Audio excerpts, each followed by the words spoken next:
ഇന്ന് ഈ ഒരു യങ് ജനറേഷൻ അല്ലെങ്കിൽ ഒരു യൂത്തിൻ്റെ ഇടയിലൊക്കെ ഒരുപാട് ഫെമിലിയർ ആയ ഒരു കാര്യമാണ് എന്ത് വൈറ്റമിൻ ഇ എന്ന് പറയുന്നത്.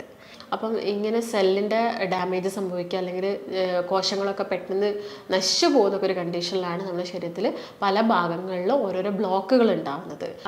ആൽമണ്ടിൻ്റെ ഓയിൽ, നമ്മൾ ബദാം ആ ഓയിൽ യൂസ് ചെയ്യാം, അല്ലെങ്കിൽ സൺഫ്ലവർ ഓയിൽ കൂടുതലായിട്ട് കുക്ക് ചെയ്യുന്ന സമയത്ത് സൺഫ്ലവർ ഓയിൽ യൂസ് ചെയ്യുക.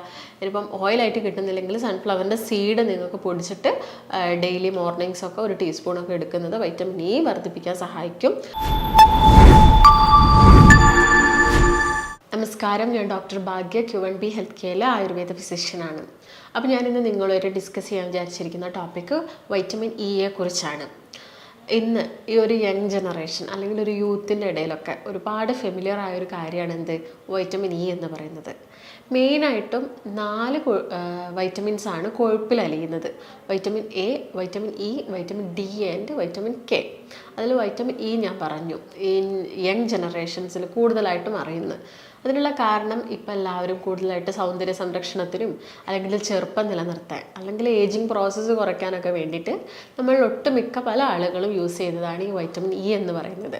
അപ്പോൾ വൈറ്റമിൻ ഇ എന്ന് പറയുന്നത്, അപ്പോൾ നിങ്ങൾക്കൊരു ഡൗട്ട് ഉണ്ടായിരിക്കും, ചെറുപ്പക്കാർ മാത്രമേ യൂസ് ചെയ്താൽ മതിയോ? അങ്ങനെയല്ല. അതിപ്പം പ്രായമായ ആളുകളാണെങ്കിലും വൈറ്റമിൻ ഇ ഭക്ഷണത്തിലൂടെ, അതായത് നാച്ചുറലി അവരുടെ ഭക്ഷണത്തിലൂടെ നമ്മളെ ശരീരത്തിലെത്തണം എങ്കിൽ അതിനൊരുപാട് ഗുണങ്ങളുണ്ട് ശരീരത്തിൽ. അതിപ്പോൾ ആയിക്കോട്ടെ എന്തെങ്കിലും, അതായത് ഒരു ഇൻഫ്ലമേഷൻസ് കുറയ്ക്കാൻ സഹായിക്കുന്നു, അല്ലെങ്കിൽ ക്യാൻസർ പോലെയുള്ള അസുഖങ്ങൾക്കൊക്കെ ഒരു പ്രതിവിധിയായിട്ട് നമുക്ക് വൈറ്റമിൻ ഇ നമ്മൾ ഭക്ഷണത്തിലൂടെ ഇൻക്ലൂഡ് ചെയ്യുകയാണെങ്കിൽ ഇതൊക്കെ തടയാനും അതുപോലെ തന്നെ ശരീരത്തിലുണ്ടാകുന്ന മറ്റ് നീർക്കെട്ടുകളൊക്കെ കുറയ്ക്കാനൊക്കെ സഹായിക്കും. ഞാൻ നേരത്തെ പറഞ്ഞ നല്ലൊരു ആൻറ്റി ഓക്സിഡൻ്റ് ആണ് എന്ത് വൈറ്റമിൻ ഇ എന്ന് പറയുന്നത്. അതുകൊണ്ട് ഇൻഫ്ലമേഷൻസ് ഒക്കെ കുറയ്ക്കും. ഇപ്പം നമ്മുടെ സ്കിന്നിൻ്റെ കേസ് നോക്കുകയാണെങ്കിൽ മുഖത്ത് വരുന്ന ചുളിവുകൾക്കോ തിളക്കം കൂടാനോ ഒക്കെ വൈറ്റമിൻ ഇ വളരെ നല്ലതാണ്. അതുപോലെ തന്നെ ഇപ്പോൾ ഹെയറിൻ്റെ കാര്യം നോക്കുകയാണെങ്കിലും ഹെയറിന് നമ്മൾ എക്സ്റ്റേണൽ അപ്ലിക്കേഷനൊക്കെ വൈറ്റമിൻ ഇ ഉപയോഗിക്കാറുണ്ട്. നിങ്ങൾ ഭക്ഷണത്തിലൂടെ ഇൻക്ലൂഡ് ചെയ്യുകയാണെങ്കിലും അതിനും അതിൻ്റേതായ ഇമ്പോർട്ടൻസും കാര്യങ്ങളൊക്കെ ഉണ്ട്. അപ്പം വൈറ്റമിൻ ഇ എന്ന് പറയുന്നത് മെയിനായിട്ടും ആൽഫ ടോക്കോഫെറോൾ, ഇതാണ് കൂടുതലായിട്ടും കോമൺ ആയിട്ട് കാണുന്നത്. നോർമലി നമ്മൾ വൈറ്റമിൻ ഇനെ ടോക്കോഫെറോൾ എന്നാണ് പറയുന്നത്. അതിൽ ആൽഫ ടോക്കോഫെറോൾ ആണ് കൂടുതലായിട്ടും കണ്ടുവരുന്നത്. അപ്പോൾ എന്തൊക്കെ ഗുണങ്ങളാണ് വൈറ്റമിൻ ഇ നിങ്ങൾ കഴിക്കുന്ന സമയത്ത് അല്ലെങ്കിൽ വൈറ്റമിൻ ഇ അടങ്ങിയ ഭക്ഷണം നിങ്ങൾ കഴിക്കുന്ന സമയത്ത് നമ്മുടെ ശരീരത്തിന് ഉണ്ടാവുന്നത്. അതുപോലെ തന്നെ ആളുകൾക്കുള്ളൊരു ഡൗട്ടാണ് ഇത് വൈറ്റമിൻ ഇ ടാബ്ലറ്റ്സ് നമുക്ക് ഡയറക്റ്റ് ഷോപ്പിൽ ചെന്നിട്ട് മേടിച്ച് കഴിക്കാമോ എന്നുള്ളതൊക്കെ. അപ്പോൾ അതിനൊരുപാട് സൈഡ് എഫക്ട്സും കാര്യങ്ങളൊക്കെ ഉണ്ട്. അപ്പോൾ അതെന്തൊക്കെയാണെന്ന് നമുക്ക് നോക്കാം. അപ്പോൾ നമ്മുടെ ശരീരത്തിൽ കോശങ്ങൾക്ക് ദോഷം ഉണ്ടാവുന്ന അല്ലെങ്കിൽ സെൽ ഡാമേജസ് ഒക്കെ ഉണ്ടാവുന്ന മോളിക്യൂൾസാണ് ഫ്രീ റാഡിക്കൽസ് എന്ന് പറയുന്നത്.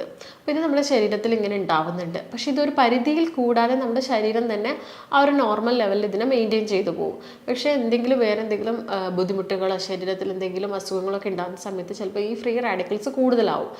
അത് പ്രിവെൻറ്റ് ചെയ്യാൻ വേണ്ടിയിട്ട് അല്ലെങ്കിൽ നമ്മുടെ സെൽ ഡെത്തൊക്കെ പ്രിവെൻറ്റ് ചെയ്യാൻ വേണ്ടിയിട്ടാണ് നമ്മൾ വൈറ്റമിൻ ഇ ഭക്ഷണത്തിൽ ഇൻക്ലൂഡ് ചെയ്യണമെന്ന് പറയുന്നത്. അപ്പം ഇങ്ങനെ സെല്ലിൻ്റെ ഡാമേജ് സംഭവിക്കുക അല്ലെങ്കിൽ കോശങ്ങളൊക്കെ പെട്ടെന്ന് നശിച്ചു പോകുന്ന ഒരു കണ്ടീഷനിലാണ് നമ്മുടെ ശരീരത്തിൽ പല ഭാഗങ്ങളിലും ഓരോരോ ബ്ലോക്കുകൾ ഉണ്ടാകുന്നത്. അതിപ്പം ഹൃദയത്തിലേക്കായിക്കോട്ടെ മറ്റ് ഓർഗൻസിലോട്ടായിക്കോട്ടെ, ഇപ്പോൾ കിഡ്നീനെ നോക്കുകയാണെങ്കിൽ കിഡ്നിയിലോട്ടായിക്കോട്ടെ, നമ്മുടെ ശരീരത്തിൻ്റെ എല്ലാ ഭാഗങ്ങളിലും എന്തുണ്ട്, രക്തക്കുഴലുകളുണ്ട്. അപ്പോൾ ഈ രക്തക്കുഴലുകളിലൊക്കെ ബ്ലോക്ക് വന്നാൽ പലതരം അസുഖങ്ങളുണ്ടാവും. അപ്പോൾ ഇതൊക്കെ പ്രിവെൻറ്റ് ചെയ്യാൻ വേണ്ടിയിട്ടാണ് വൈറ്റമിൻ ഇ എടുക്കണമെന്ന് പറയുന്നത്. അപ്പോൾ വൈറ്റമിൻ ഇ എന്ന് പറയുന്നത് കൊഴുപ്പിൽ അലിയുന്നൊരു വൈറ്റമിനാണ്.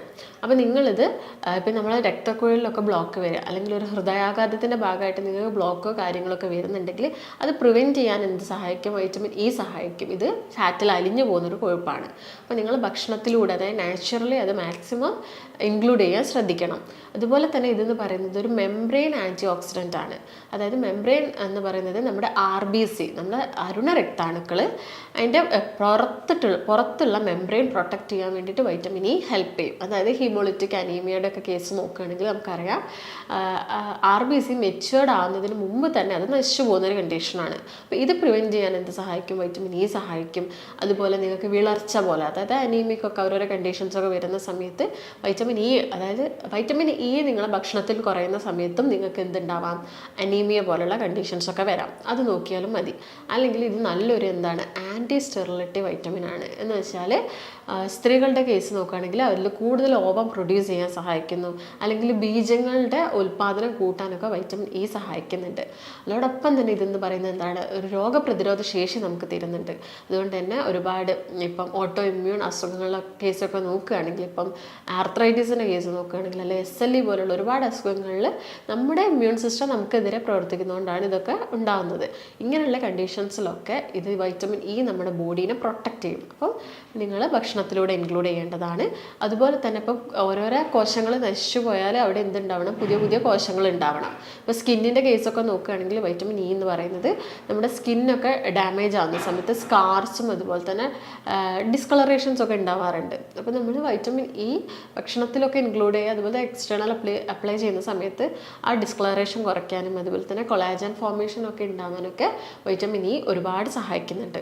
അപ്പോൾ ഈ കാര്യങ്ങളൊക്കെ ശ്രദ്ധിച്ചിട്ട് വേണം നമ്മൾ വൈറ്റമിൻ ഇ ഭക്ഷണത്തിൽ ഇൻക്ലൂഡ് ചെയ്യാൻ. അതുപോലെ തന്നെ നമ്മുടെ മുടിയുടെ ആരോഗ്യത്തിന്, മുടിയുടെ വേരിൻ്റെ ആരോഗ്യം, അതായത് ആ റൂട്ടിൽ നിന്ന് തന്നെ അത് നശിച്ചു പോവാതിരിക്കാൻ വൈറ്റമിൻ ഇ ഹെൽപ്പ് ചെയ്യുന്നുണ്ട്. അപ്പം ഭക്ഷണം കഴിക്കുന്ന സമയത്ത് നിങ്ങൾ വൈറ്റമിൻ ഇ അടങ്ങിയ ഭക്ഷണങ്ങൾ ഏതൊക്കെയാണെന്ന് പ്രത്യേകം നോട്ട് ചെയ്തിട്ട് തന്നെ വേണം കഴിക്കാൻ.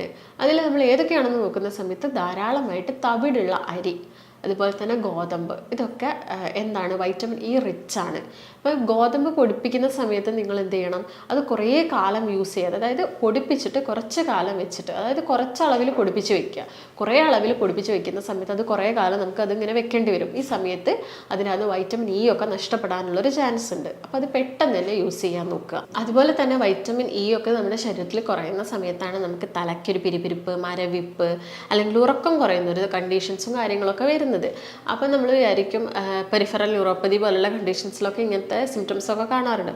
ചിലപ്പോൾ അത് വൈറ്റമിൻ ഇ കുറയുന്നത് കൊണ്ടും ആവാം. അപ്പോൾ നിങ്ങൾ ഭക്ഷണത്തിൽ ശ്രദ്ധിക്കുന്ന സമയത്ത് സോയാബീൻ കൂടുതലായിട്ട് കഴിക്കാൻ നോക്കുക. അതുപോലെ തന്നെ ബദാം കഴിക്കാൻ നോക്കുക. ഈ വൈറ്റമിൻ ഇ നിങ്ങൾ കഴിക്കുന്നതിലൂടെ LDL കൊളസ്ട്രോൾ, അതായത് ചീത്ത കൊളസ്ട്രോളിൻ്റെ ഓക്സിഡേഷൻ പ്രോസസ്സും അത് കുറയ്ക്കും. അതുകൊണ്ട് തന്നെ ചീത്ത കൊളസ്ട്രോൾ കൂടുതലായിട്ട് നമ്മുടെ ശരീരത്തിൽ ഉണ്ടാവില്ല. അതുപോലെ തന്നെ ബ്ലോക്കുകളൊക്കെ അത് ഒഴിവാക്കുകയും ചെയ്യും. അപ്പോൾ നിങ്ങൾ മാക്സിമം ഇങ്ങനെയുള്ള ഭക്ഷണം, സോയാബീൻ നിങ്ങൾക്ക് ഭക്ഷണത്തിൽ ഇൻക്ലൂഡ് ചെയ്യാം. അതുപോലെ തന്നെ ബദാം കഴിക്കാം. ഒരു ഡെയിലി ഒരു 8 to 10 ബദാംസ് നിങ്ങൾക്ക് കഴിക്കാം. കപ്പലണ്ടി കഴിക്കാം, നിങ്ങൾക്ക് ഒരു പിടി കപ്പലണ്ടി കഴിക്കാം. ഓയിൽസ് ഒക്കെ യൂസ് ചെയ്യുന്ന സമയത്താണെങ്കിൽ പീനട്ടിൻ്റെ ഓയിൽ അല്ലെങ്കിൽ ആൽമണ്ടിൻ്റെ ഓയിൽ, നമ്മൾ ബദാം ആ ഓയിൽ യൂസ് ചെയ്യാം. അല്ലെങ്കിൽ സൺഫ്ലവർ ഓയിൽ കൂടുതലായിട്ട് കുക്ക് ചെയ്യുന്ന സമയത്ത് സൺഫ്ലവർ ഓയിൽ യൂസ് ചെയ്യുക. ഇനിയിപ്പം ഓയിലായിട്ട് കിട്ടുന്നില്ലെങ്കിൽ സൺഫ്ലവറിൻ്റെ സീഡ് നിങ്ങൾക്ക് പൊടിച്ചിട്ട് ഡെയിലി മോർണിംഗ്സൊക്കെ ഒരു ടീസ്പൂണൊക്കെ എടുക്കുന്നത് വൈറ്റമിൻ ഇ വർദ്ധിപ്പിക്കാൻ സഹായിക്കും. അതുപോലെ തന്നെ ഇപ്പം വെജിറ്റബിൾസ് ഒക്കെ നോക്കുന്ന സമയത്താണെങ്കിൽ ലെറ്റ്യൂസ് നമുക്ക് സാലഡ്സ് ഒക്കെ ആയിട്ട് യൂസ് ചെയ്യാം. അതുപോലെ തന്നെ ബ്രൊക്കോളിയിൽ വൈറ്റമിൻ ഇ ഉണ്ട്, ക്യാപ്സിക്കത്തിൽ ഒരുപാട് വൈറ്റമിൻ ഇ ഉണ്ട്. ഫ്രൂട്ട്സ് ഒക്കെ നോക്കുകയാണെങ്കിൽ അവാക്കാഡോ പോലുള്ള ഫ്രൂട്ട്സിൽ ഒരുപാട് വൈറ്റമിൻ ഇ ഉണ്ട്. അതുകൊണ്ട് തന്നെ നമ്മുടെ രക്തക്കുഴലിൻ്റെ ഹെൽത്തിന്, അതായത് ആ ഒരു ഇലാസ്റ്റിസിറ്റി ഒക്കെ നിലനിർത്താൻ, രക്തക്കുഴലിൻ്റെ ഇലാസ്റ്റിസിറ്റി ഒക്കെ നിലനിർത്താൻ, അല്ലെങ്കിൽ അതിലെ ഇലാസ്റ്റിൻ, കൊളാജൻ അല്ലെങ്കിൽ മസിൽസിൻ്റെ ഒക്കെ ഹെൽത്ത് മെയിൻറ്റെയിൻ ചെയ്യാൻ വേണ്ടിയിട്ട് വൈറ്റമിൻ ഇ ഒരുപാട് ഹെൽപ്പ് ചെയ്യുന്നുണ്ട്.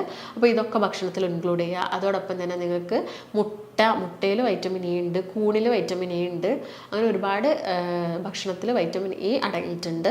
അതുപോലെ തന്നെ ഷെൽഫിഷായ കക്കാഞ്ഞുണ്ട്, കല്ലുമക്കായ, അതിലൊക്കെ വൈറ്റമിൻ ഇ അടങ്ങിയിട്ടുണ്ട്. അപ്പോൾ നമ്മളെ ഹെൽത്ത് കണ്ടീഷൻസും കൂടി നോക്കിയിട്ട്, അതായത് ഇപ്പോൾ കൊളസ്ട്രോളോ ബുദ്ധിമുട്ടോ യൂറിക് ആസിഡിൻ്റെ പ്രശ്നങ്ങളൊക്കെ ഉണ്ടെങ്കിൽ അതൊക്കെ നോക്കിയിട്ട് വേണം നിങ്ങൾ ഭക്ഷണം ഇൻക്ലൂഡ് ചെയ്യാൻ. അല്ലെങ്കിൽ വീക്കിലി വൺസോ അല്ലെങ്കിൽ 2 ആഴ്ച കൂടുമ്പോൾ 1-2 ദിവസമൊക്കെ വൈറ്റമിൻ ഇ അടങ്ങിയ ഭക്ഷണങ്ങൾ നിങ്ങളുടെ ഡയറ്റിൽ ഇൻക്ലൂഡ് ചെയ്യാൻ മാക്സിമം ശ്രദ്ധിക്കുക. അതുപോലെ തന്നെ വൈറ്റമിൻ ഇ ടാബ്ലറ്റ്സ് നിങ്ങൾ കടയിൽ നിന്ന് മേടിച്ച് കഴിക്കുന്ന സമയത്ത് വളരെയധികം ശ്രദ്ധിക്കണം. അത് നമ്മുടെ ഹൃദയത്തിൻ്റെ ആരോഗ്യത്തിനൊന്നും അത്ര നല്ലതല്ല. അതുപോലെ ഒരു ഡോക്ടറുടെ നിർദ്ദേശം ഇല്ലാതെ അത് കഴിക്കാനും പാടില്ല. അതായത് ഒരു ആൻറ്റി കൊയാഗുലൻ മെഡിസിൻസ് ഒക്കെ എടുക്കുന്ന ആളുകൾ ഈ വൈറ്റമിൻ ഇ ടാബ്ലറ്റ് എടുക്കുന്നത് ശരീരത്തിന് അത്ര നല്ലതല്ല. അതുപോലെ ഒരു പ്രഗ്നൻസി, ഒരു ലേഡിയൊക്കെ ആണെങ്കിൽ, ഒരു പ്രഗ്നൻറ്റ് ലേഡിയൊക്കെ ആകുന്ന സമയത്ത് ഒരു 4th മന്തിലൊക്കെ ഈ ടാബ്ലറ്റ്സും കാര്യങ്ങളൊന്നും ഇൻറ്റേർണലി എടുക്കുന്നത്, അതായത് നമ്മൾ കഴിക്കുന്ന ഇതുണ്ടെങ്കിൽ അത് ഒഴിവാക്കാൻ നോക്കണം. കുഞ്ഞിൻ്റെ ഹൃദയത്തിന് വരെ അത് തകരാറിലാക്കും. നിങ്ങൾക്ക് എക്സ്റ്റേണലി അപ്ലൈ ചെയ്യാം. ഇപ്പോൾ സ്കിന്നിൻ്റെ കേസ് നോക്കുകയാണെങ്കിൽ, ഇപ്പം ഓവർ ഡ്രൈ ആയിട്ടുള്ള സ്കിന്നൊക്കെ ഉള്ള ആളുകളാണെങ്കിൽ വൈറ്റമിൻ ഇയും ഒലിവ് ഓയിലോ അല്ലെങ്കിൽ നിങ്ങളുടെ ഗ്ലിസറിനോ എന്താണോ അല്ലെങ്കിൽ വാസലിനോ ഒക്കെ മിക്സ് ചെയ്തിട്ട് നിങ്ങൾക്ക് നിങ്ങൾക്ക് പുറത്ത് അപ്ലൈ ചെയ്യാവുന്നതാണ്. ഇപ്പോൾ ഹെയറിൻ്റെ കേസ് നോക്കുകയാണെങ്കിൽ നിങ്ങൾക്ക് കൂടുതലായിട്ടും വെർജിൻ കോക്കനട്ട് ഓയിൽ ആണെങ്കിൽ നിങ്ങൾ യൂസ് ചെയ്യുന്നതെങ്കിൽ അതിൽ നിങ്ങൾക്ക് വൈറ്റമിൻ ഇ ഒരു ക്യാപ്സ്യൂളൊക്കെ പൊട്ടിച്ച് മിക്സ് ആക്കിയിട്ട് തലയിൽ അപ്ലൈ ചെയ്യാം. പക്ഷേ നീരിറക്കോ കാര്യങ്ങളോ ഉണ്ടെങ്കിൽ കൂടുതൽ സമയം തലയിൽ അത് പിടിപ്പിച്ച് വെക്കുന്നതും അതുപോലെ തന്നെ കുറേ കൂടുതൽ എമൗണ്ടിൽ യൂസ് ചെയ്യുന്നതൊക്കെ മാക്സിമം ഒഴിവാക്കാൻ നോക്കുക. അപ്പോൾ ഇതൊക്കെ തന്നെയാണ് വൈറ്റമിൻ ഇയുടെ പ്രധാന ഗുണങ്ങൾ എന്ന് പറയുന്നത്. അപ്പം അത് കഴിക്കുന്ന സമയത്തും അപ്ലൈ ചെയ്യുന്ന സമയത്തൊക്കെ അതിൻ്റേതായ ഒരു ലിമിറ്റായിട്ടുള്ള ഒരു എണ്ണം ഉപയോഗിച്ച് മാത്രം യൂസ് ചെയ്യാൻ നോക്കുക. അപ്പോൾ നിങ്ങൾക്ക് എന്തെങ്കിലും സംശയങ്ങളോ കാര്യങ്ങളോ ഉണ്ടെങ്കിൽ താഴെ കാണുന്ന നമ്പറുമായിട്ട് ബന്ധപ്പെടുക. നമുക്ക് മറ്റൊരു നല്ല ഹെൽത്ത് വീഡിയോ ആയിട്ട് വീണ്ടും കാണാം. നന്ദി.